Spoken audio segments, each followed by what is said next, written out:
Good morning. It is Tuesday morning. It's about 6:30 a.m. I'm on my way to the hospital because Robbie is going to get a CAT scan this morning. The neurologist wants him to have one after he had the last seizure and the one that lasted over 4 minutes. He's never had one that long before. I guess she wants to see what's going on in there. He's not allowed to eat before he has it. I don't know why. I wonder if they're planning on giving him anesthesia or something. I don't know. So I'm on my way there. I don't even know where I'm supposed to go. I just know that it's at the hospital the seizure center's at, and I'm gonna try to figure it out when I get there. As you can tell, I'm not a morning person. And my husband, he reminded me, I don't remember this. He had one before. And since Robbie doesn't understand what you're talking about, you can't explain directions to him. And you can't tell him, okay, Robbie, we need you to lay down here for 20 minutes and lay still. Yeah, that ain't happening. So he told me I went in with him. I don't even remember. So obviously it wasn't very traumatic for me. But so I may have to do that today because I have to lay there with him. So he's had x-rays before and he's pretty good at sitting still for about a minute. And then when he decides he's done, he's done. He's going to get up and walk out. So I have to stay there and keep him calm. Now, you know from watching my videos, how do I keep him calm and how do I make him sit still for long periods of time, waiting in doctor's offices? I give him food. I give him treats. Not allowed to eat. So we'll see how this goes today. I have no idea.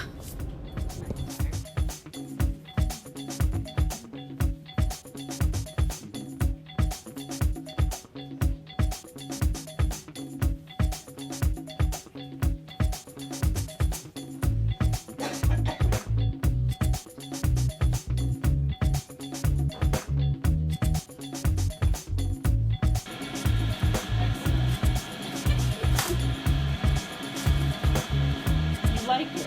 Oh my goodness. Seatbelt for you.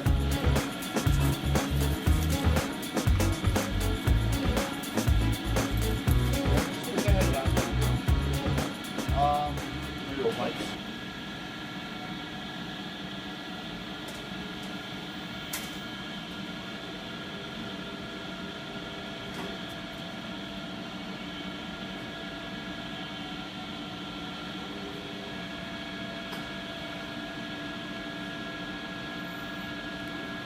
Okay, Robert. Gotta hold still for 10 minutes, okay, buddy? I have to do everything for him. I have to hold him down, keep him calm. You didn't want to sit, Rob? You didn't want to lay down? Stay still? Oh, now you want to lay down? No.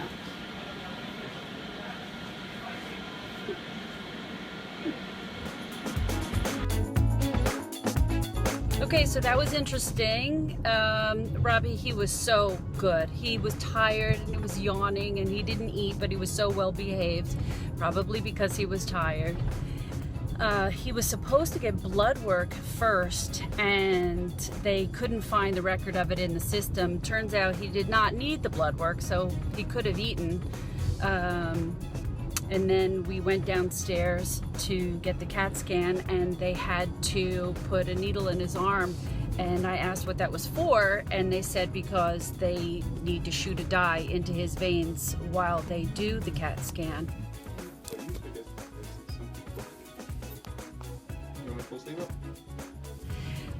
He asked if I had ever done this before, and I said I think so, but I think I laid down with him, and he said no, then that wasn't a CAT scan, that was an MRI. And I remember that's the one where the thing, it spins around and around while you lay there. So I guess Robbie's had an MRI before, and this time it was a CAT scan, and they taped his head down to try to keep him from moving and expected him to lay there for 10-15 minutes. I needed to explain to the man, Robbie doesn't understand what you're saying, so you can't tell him, okay, Rob, you need to lay very still for 10 minutes. He has no clue what you're saying. So they put the x-ray jacket on me so that I can stay in there with him, and I held his face like this, but his head felt like it was too far back, and it was uncomfortable for him, so he kept picking up his head, and he said, okay, stop, this isn't going to work, we're not going to be able to do this. He's going to need anesthesia for us to be able to do that. I could have told them that. And then he said, but wait, hold on, we have another machine next door that works a lot faster. We can get this done in 4 minutes instead of 10. Do you think we can hold him for 4 minutes? I was like, well, we're here, you know, we might as well try. So we moved next door and put him in the other machine, and I just kind of rubbed his legs to keep him calm and held his face still. And they were able to get the shots that they needed. It was kind of like, you know, take one x-ray and then he'd move, and then, you know, get another shot and he'd move. But we got it done. So that's it for today. You know, when I got downstairs and I saw that waiting room, suddenly I had a flashback, and I remembered the last time we were there. I brought Robbie in and I sat him down in a chair, and the woman that was sitting next to him got up and walked over to the other side of the room because she didn't want to sit next to him. And I told that story to the AD that was with us, and he said that happened to him not long ago. He was there. He was at a podiatrist office with one of the other members, and the woman she wasn't even sitting right next to him. She was sitting a couple chairs away. And this is another guy like Robbie, and this woman got up and moved over to the other side of the room. And so the AD said, he confronted her. He said, why did you do that? Why did you move? And she says, oh, I wanted to sit closer to the TV. You know what? Good for him. Good for him for sticking up for the member. I think that's awesome. I personally am non-confrontational. I will not confront somebody in that situation. If I feel my son is threatened in some way, oh, watch out. Mama Bear will come out because I'll come after you. But in a situation like that, Robbie's not threatened. And he doesn't know the difference. I know what's going on. And so I told the AD, this is why I do my video blog. It's one of the reasons, because I want people to see Robbie, to become familiar with him, to become so familiar with his behaviors and who he is and what he's like, that when they encounter other people with autism, they'll say, oh, he's like Robbie. And they might say, hey, buddy, how you doing? Give him a high five, you know, be nice to him, not get up and walk over to the other side of the room. Now I'm going to turn the clock back to a month ago, where I was at Overlook myself to get my own test done. I went to get my mammogram. I want to encourage all other moms out there that are like me, that you are always taking care of your kids, but don't take care of yourself. Come on, moms. We need to stick around to be able to take care of our kids. So now I'm going to bring you along on my visit. So today's Tuesday, and guess where I'm going? I am going to Overlook Hospital myself, because I am going for my routine mammogram. You're supposed to have these done every year, and I don't. You're supposed to go get checkups all the time. You're supposed to go see your gynecologist every year, and I am a slacker. I hadn't been to my gyno in 2 years, so I decided, now that I'm getting older, I need to make sure that I stay on top of this stuff and start taking care of myself. So I made an appointment for my gyno, and I went to go see her, and she was not happy with the fact that when she looked up to see when I had my last mammogram, it was 2010. So it's been 4 years. So she was not happy, and she said, you are going to go home right now, and you're going to get on the phone, and you're going to schedule your mammogram. So that's where I'm headed today, and no, I am not bringing the cameras in with me. Haha. Funny, you want to know something really funny story. I said to David, I'm going out this afternoon. He says, where are you going? I said, I'm going to get a mammogram. He said, what's that? And I was like, you know, I'm just going to go get like an x-ray and just get checked out. And he's like, oh, for what? Your sinuses? And I'm like, obviously you don't know what a mammogram is. So, and then he's like, oh, forget it. I don't want to know. I think he started figuring it out. So anyway, I'm bringing all this stuff up for all the moms out there. You know, we take care of our kids and we neglect ourselves. So I want to encourage all of you moms, get out there and make your doctor's appointments and go get your checkups and go take care of yourselves. Yeah, don't be a slacker like me. So I'm heading off now. I really, really hate this. I have a fear of needles, and even though this doesn't involve needles, it still grosses me out, and I feel like I'm gonna pass out when I have certain procedures done. So that's why I put it off. But as my doctor told me, the outcome of not having these things done could be much, much worse. So just get over there and deal with it and get it done. So that's what I'm gonna do today. I'm gonna get her done.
Sit here and watch Dr. Phil for a while. It's the only time I ever see these shows is when I'm sitting in a doctor's office.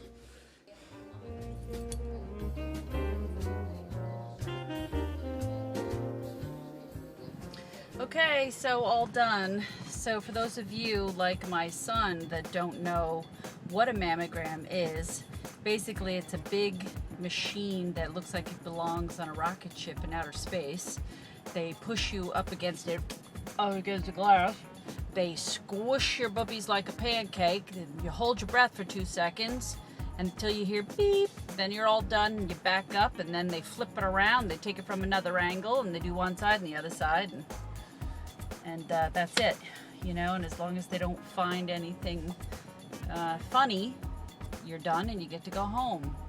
I have been there before where they found some things and they kept me there, and you know, put everybody into a panic and brought a bunch of people in to keep reading it, and it turned out to be nothing. So now the only thing I have to do is go get my old films from 4 years ago, pick those up, bring them here, drop them off so that they can compare old films to new films, and as long as everything looks good, I'm good to go.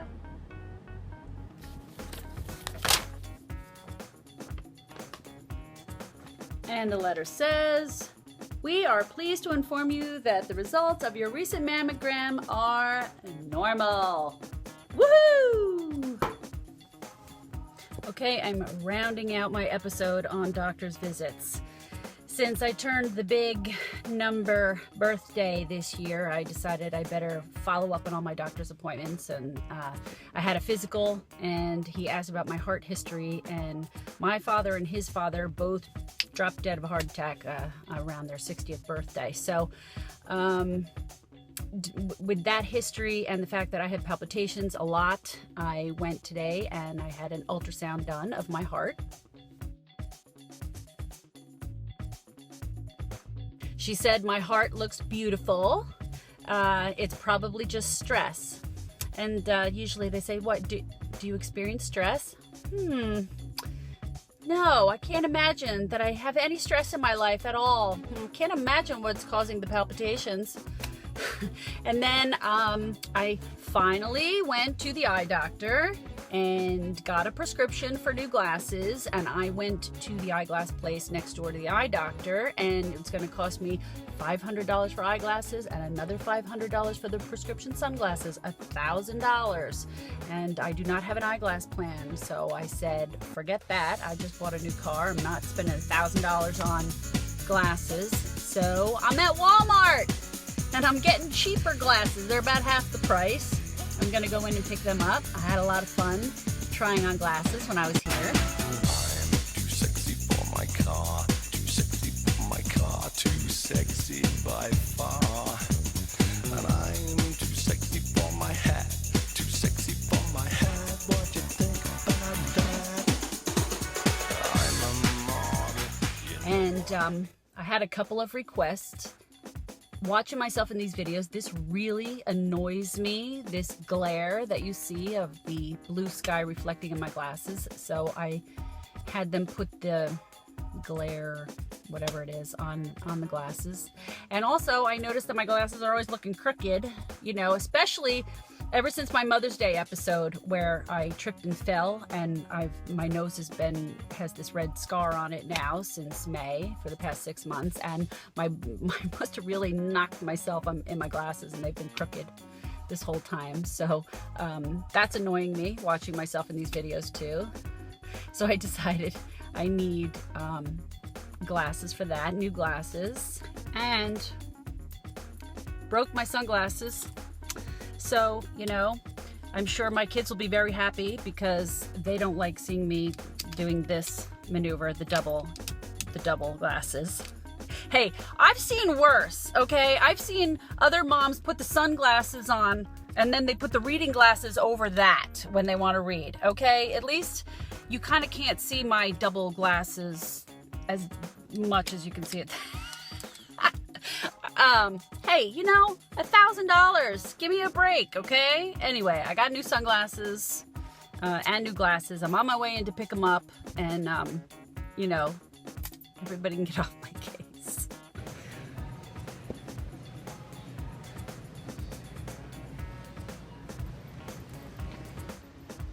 Oh yeah, I'm digging my new shades.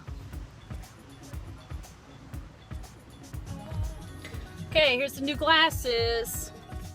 I don't know, I still see a little bit of glare, but it's better than it was, right? A little straighter, a little less sky glare. See if I do that, you see the glare, I don't know, but I'm digging them and I'm happy and I can see and I can read. That's the most important thing. So that's it for today. Everything's healthy, everybody's good.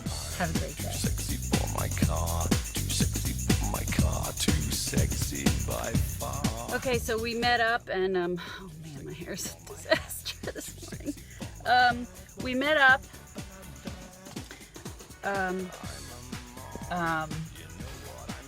so this was a CAT scan. They gave Robbie an IV so that they could put you know, a fluid into his veins while they do it. I decided this year, since I hit a milestone birthday, it's time for Mom to take care of herself. I'm always at these doctor's appointments for Robbie. My God, I can't. Now I'm going to bring you to an episode where, God, his hair is hideous today. Okay, so that was interesting.